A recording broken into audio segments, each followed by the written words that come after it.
હર હર મહાદેવ મિત્રો, દુશ્મનોથી છુટકારો મેળવવા માટે જ્યોતિષ અને તાંત્રિક ઉપાયોમાં ઘણી પદ્ધતિઓનો ઉલ્લેખ છે. હિન્દુ ધર્મ અને જ્યોતિષશાસ્ત્રમાં મીઠા અને નકારાત્મક ઉર્જા દૂર કરવા અને દુશ્મનોથી છુટકારો મેળવવા માટે અસરકારક ઉપાય માનવામાં આવે છે. તમને ખબર નથી તો આજના વિડીયોમાં અમે તમારા માટે દુશ્મનોથી છુટકારો મેળવવા માટે એક ખૂબ જ અનોખો ઉપાય લાવ્યા છીએ. મિત્રો, આ જગ્યાએ થોડું મીઠું નાખો અને તમારા દુશ્મનો જે કોઈ હોય, મીઠાના ઉપાયથી તેઓ તરત જ દૂર થઈ જશે. દુશ્મનોનો પરાજય થશે. સમજો કે દુશ્મનો ઘૂંટણીએ પડી જશે અને તમને કોઈ પણ રીતે નુકસાન પહોંચાડી શકશે નહીં. જ્યારે તમે મીઠાનો આ નાનો ઉપાય કરશો તો આજના વિડીયોમાં અમે મીઠાનો એવો ઉપાય લાવ્યા છીએ. ભલે તમારો એક દુશ્મન હોય, 1000 દુશ્મન હોય, લાખો દુશ્મન હોય, તમારા ગમે તેટલા દુશ્મનો હોય, તે બધા તમારા જીવનમાંથી દૂર થઈ જશે.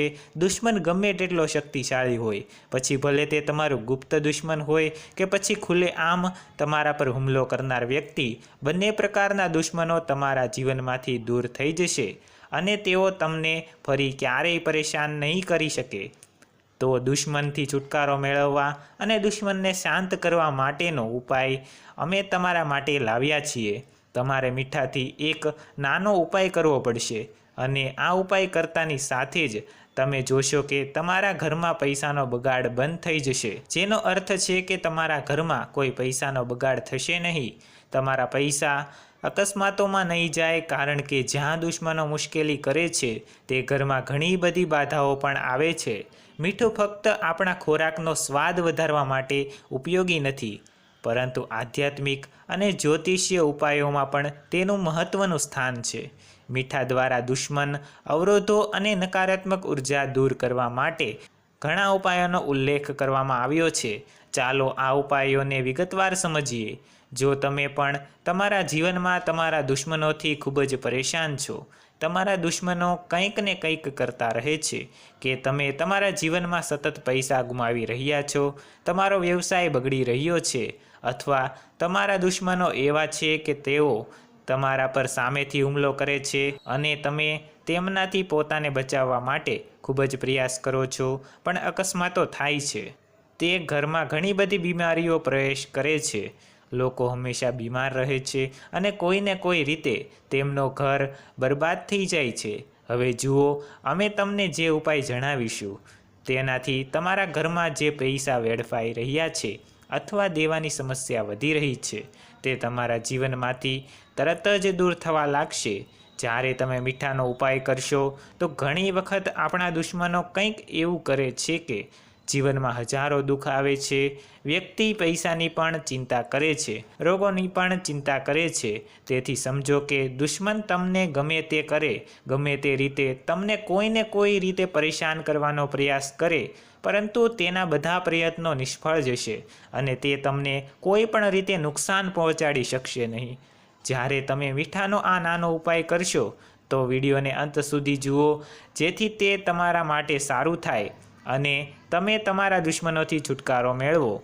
મિત્રો, વિડીયોમાં આગળ વધીએ તે પહેલાં, હે લક્ષ્મી માતા, જો આજે તમારી આ વિડીયોને જે પણ લોકો સાચા હૃદયથી લાઇક અને ચેનલને સબસ્ક્રાઈબ કરશે, જેની જન્મ જન્માંતરની ગરીબી, દુઃખ, દર્દ, બધી જ પરેશાનીઓ દૂર કરી દેજો અને કમેન્ટ બોક્સમાં જય લક્ષ્મી માતા લખવામાં શરમ નહીં રાખતા.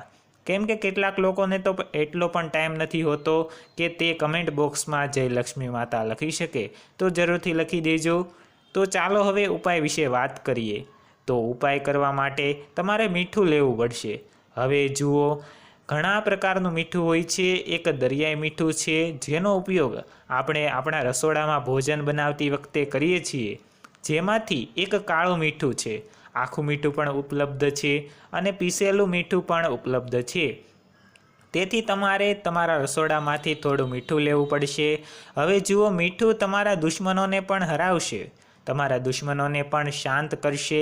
તે તેને તમારા જીવનમાંથી સંપૂર્ણપણે દૂર કરી દેશે. દુશ્મન તમને નુકસાન પહોંચાડવા માટે અને તમારા ઘરનું ખરાબ કરવા માટે ગમે તેટલી શક્તિઓનો ઉપયોગ કરે, આ નાના ઉપાયનો ઉપયોગ કરવાથી તે કરી શકશે નહીં. બીજું, જો દુશ્મને તમારા ઘરને કોઈ નુકસાન પહોંચાડ્યું હોય તો તે પણ મીઠાના ઉપાયથી દૂર થઈ જશે. અને સૌથી મોટી વાત તો એ છે કે જો દુશ્મન ભવિષ્યમાં કંઈ કરે છે તો તેનો તમારા ઘર કે તમારા જીવન પર કોઈ પ્રભાવ પડશે નહીં. જ્યારે તમે મીઠાના આ નાના ઉપાયનો ઉપયોગ કરો છો, પછી ભલે તે વાસ્તુશાસ્ત્ર હોય કે અન્ય કોઈ શાસ્ત્ર, તમે તેને ઉપાડી શકો છો અને જોઈ શકો છો કે મીઠાના બધા ઉપાય ખૂબ જ ચમત્કારિક છે અને તરત જ તેમની અસર દર્શાવે છે. જ્યાં નકારાત્મક ઉર્જા હોય, ખરાબ શક્તિ મોટી સંખ્યામાં આવે છે, ત્યાં મીઠું તેમને પણ તરત જ દૂર કરે છે. તેથી આ ઉપાયનો ઉપયોગ કરીને તમે અહીં કોઈને કોઈ નુકસાન ન પહોંચાડી શકો. તમે આ તમારા પોતાના ભલા માટે નથી કરી રહ્યા, તમારી જાતને સુરક્ષિત રાખવા માટે નથી કરી રહ્યા. તમે આ ઉપાય કરી રહ્યા છો અને આ ઉપાય કરવાથી હંમેશા તમને ફાયદો થાય છે. તમારા જીવનમાં દુઃખ અને પીડા દૂર થાય છે. આજે તમે ગમે તે દુઃખ અને પીડામાં ફસાયેલા છો. આજે તમને લાગે છે કે હું કદાચ આ દુઃખમાંથી બહાર નીકળી શકીશ નહીં.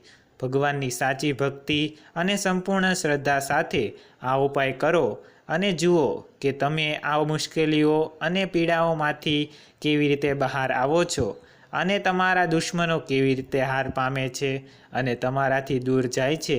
ઘણી વખત ઘણા લોકોના જીવનમાં ઘણી ઘટનાઓ બને છે. તેમના ઘરમાં ખરાબ અકસ્માતો થાય છે, કોઈ ઘાયલ થાય છે, પૈસાની અછત હોય છે, ઘરમાં મોટી બીમારીઓ આવે છે. જો ઘરમાં આવા અકસ્માતો થઈ રહ્યા હોય તો સમજો કે દુશ્મને તમને ખૂબ પરેશાન કર્યા છે અને તમારે હંમેશા આવા દુશ્મનોથી સુરક્ષિત રહેવાની જરૂર છે. કારણ કે જો તમે તમારી જાતને સુરક્ષિત રાખવા માટે પગલાં નહીં લો તો તમારા જીવનમાં અકસ્માતો બનતા રહેશે અને તમે આ રીતે તમારા જીવનમાં પરેશાન થતા રહેશો. હવે મીઠું આ બધી બાબતોને દૂર કરે છે. તે તમારા દુશ્મનોને જે કંઈ કરે છે તેને પણ દૂર કરશે. જો ખરાબ નજર તમારા ઘર અને પૈસા પર પડી હોય તો મીઠાના ઉપાય તેને પણ દૂર કરી શકે છે. એટલા માટે મીઠાના આ ઉપાય ખૂબ જ અસરકારક છે અને તરત જ તેની અસર દર્શાવે છે. તો આજના વિડીયોમાં અમે તમને જે પણ ઉપાય જણાવવા જઈ રહ્યા છીએ, તમારે તે શનિવારે કરવો જોઈએ, કારણ કે શનિવાર આ ઉપાય માટે શ્રેષ્ઠ દિવસ છે. હવે ધારો કે તમને ખૂબ જ કોઈ ઉપાયની જરૂર છે કે તમારા દુશ્મનોએ તમને ખૂબ જ પરેશાન કર્યા છે, દુશ્મનો તમારો પીછો કરી રહ્યા છે, તમને છોડી રહ્યા નથી, તો તમે આ ઉપાય કોઈ પણ દિવસે કરી શકો છો. કારણ કે ઘણી વખત એવું બને છે કે ઘણા લોકો એવા હોય છે જેમના દુશ્મનો તેમને ખૂબ પરેશાન કરે છે અને તેમને લાગે છે કે કોઈ રસ્તો શોધવો જોઈએ જેથી દુશ્મન તરત જ દૂર થઈ જાય અને કોઈ નુકસાન ન કરી શકે. તો તમે આ ઉપાય કોઈ પણ દિવસે કરી શકો છો. તમારે કયા સમયે તે કરવાનો છે? તમારે આ ઉપાય રાતે કરવાનો છે. તેથી તમે તે ઉપાય કોઈ પણ દિવસે કરી શકો છો અને જો તમે તે કરી શકો તો શનિવાર અને મંગળવાર આ ઉપાય માટે શ્રેષ્ઠ છે. તો જુઓ, આ ઉપાય કરવા માટે સૌપ્રથમ તમારે તમારા ઘરમાંથી થોડું મીઠું લેવું પડશે. તમારે 2 થી 3 ચમચી મીઠું લેવું પડશે. તમારા ઘરમાં ગમે તે મીઠું વપરાય છે તે મીઠું લો. હવે તમારે ઘરના કોઈ પણ એક રૂમમાં બેસવાનું, પણ તમારે તમારો ચહેરો દક્ષિણ દિશા તરફ રાખવો પડશે. તમારે દક્ષિણ દિશા તરફ મુખ કરીને બેસવું પડશે અને જે હાથથી તમે લખો છો અથવા જે હાથથી તમે તમારું મોટા ભાગનું કામ કરો છો, જેમ કે ઘણા લોકો જમણા હાથથી ખાય છે, તેઓ પોતાનું બધું કામ જમણા હાથથી કરે છે, તેઓ લખે છે, તેઓ જે પણ કામ કરે છે તેઓ તેમના જમણા હાથથી કરે છે. ઘણા લોકો શું કરે છે, તેઓ તેમના ડાબા હાથનો વધુ ઉપયોગ કરે છે. તેથી તમે જે પણ હાથ સૌથી વધુ વાપરો છો, તમારે એ હાથ પર મીઠું નાખવાનું છે. તમે મીઠું નાખ્યું. હવે તમારે તમારી મુઠ્ઠી ચુસ્તપણે બંધ કરવાની છે અને આંખો બંધ કર્યા પછી તમારે દુશ્મનોનું નામ બોલવું પડશે. હવે ઘણા લોકો એવા છે જેમને ખબર નથી કે તેમના કેટલા દુશ્મનો છે. જો તે 1 છે કે 2, 3 કે 4 કે તેથી વધુ, 10, 20 કે હજારો દુશ્મનો પણ હોઈ શકે છે. તે આજના સમયમાં હોઈ શકે છે, કારણ કે આ કળિયુગનો સમય છે. લોકોના જીવનમાં ઘણા એવા દુશ્મનો છે જેમને ખબર નથી કે આ વ્યક્તિ મારો દુશ્મન છે, પરંતુ તે સામેથી સારો રહે છે અને તમારી પીઠ પાછળ તમારી સાથે કંઈક ખરાબ કરતો રહે છે. તો નામ લીધા વિના તમે અહીં તે દુશ્મન દુશ્મન કહી શકો છો. આ રીતે તમારે 21 વાર કહેવું પડશે. કારણ કે જો તમે દુશ્મન દુશ્મન કહો છો તો તમારા બધા દુશ્મનો દૂર થઈ જશે. આ ઉપાય કરવાથી હવે તમારા જે ગુપ્ત દુશ્મનો છે, જે તમને પરેશાન કરી રહ્યા છે, અથવા તમને ખબર નથી કે કોઈ તમારો ગુપ્ત દુશ્મન છે, કોઈ દુશ્મન પણ હોઈ શકે છે, છતાં તમારે આ રીતે 11 વાર ગુપ્ત દુશ્મન બોલવું જોઈએ અથવા 21 વાર બોલવું જોઈએ. આનાથી શું થશે કે તમારા ગુપ્ત દુશ્મનો પણ દૂર થઈ જશે. આ રીતે 21 વાર કર્યા પછી તમારી મુઠ્ઠીમાં રહેલું મીઠું શૌચાલયમાં નાખો અને પછી તમારે ત્યાં પાણી રેડવું પડશે, જેથી બધું મીઠું ધોવાઈ જાય. હવે આનાથી શું થશે કે તમારા બધા દુશ્મનો જે પરેશાન કરી રહ્યા હતા, પછી ભલે તે આગળનો હોય કે પાછળનો, તે બધા તમારા જીવનમાંથી દૂર થઈ જશે. તો એક વાત ખાસ ધ્યાન રાખો કે તમારે ગુરુવારે આ ઉપાય ન કરવો જોઈએ અને શુક્રવારે પણ આ ઉપાય કરવાનું ટાળવું જોઈએ. તમે આ ઉપાય બીજા કોઈ પણ દિવસે કરી શકો છો. ઉદાહરણ તરીકે ધારો કે તમે શનિવારે કર્યો છે તો તમે આજે શનિવારે કરશો. જો તમે મંગળવારે કર્યો છે તો તમે 8 મંગળવાર સુધી કરશો. આ રીતે તમારે ઉપાય કરવો પડશે અને જોવું પડશે કે તમે તમારા દુશ્મનોથી કેવી રીતે છુટકારો મેળવી શકો છો, તમને મુક્તિ મળે છે અને દુશ્મનો કેવી રીતે શાંત થાય છે અને તમને નુકસાન પહોંચાડવામાં અસમર્થ રહે છે. અને મિત્રો, જો નકારાત્મક ઉર્જાને દૂર કરવી હોય તો તમારે આ ઉપાય કરવો જોઈએ.